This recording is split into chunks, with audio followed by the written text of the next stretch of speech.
കല്യാണത്തിൻ്റെ മുന്നോടിയായിട്ട് പ്രധാനപ്പെട്ട 2 ചടങ്ങുകൾ നടത്തണം. അതിലൊന്ന് കാശിയാത്രയാണ്, അത് ഞാൻ വീഡിയോ ഇട്ടിട്ടുണ്ട്. മറ്റൊന്ന് എന്തെന്ന് വെച്ചാൽ ഇതുപോലെ ചുമന്ന ചരടിനകത്ത് മഞ്ഞൾ കെട്ടി നമ്മുടെ കയ്യിൽ ഇങ്ങനെ കാപ്പ് കെട്ടുക എന്നുള്ളതാണ് മറ്റൊരു ചടങ്ങ്. ഈ ചുമന്ന ചരടും മഞ്ഞളും നമ്മുടെ ലക്ഷ്മി ദേവി സങ്കല്പമാണ് കേട്ടോ.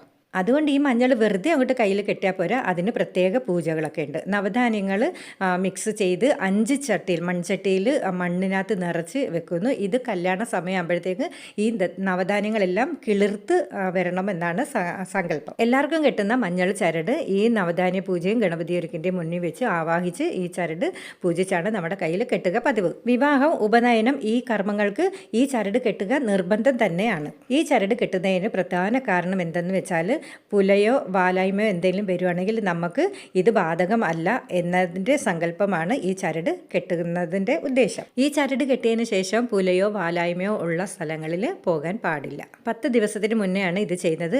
മംഗളകർമ്മങ്ങൾ നടക്കുമ്പോൾ പുലയൊക്കെ വരുവാണെങ്കിൽ നമുക്കത് ബാധകം ആകാതിരിക്കാൻ വേണ്ടിയാണ് ഇത് പ്രധാനമായിട്ടും കെട്ടുവരുന്നത്.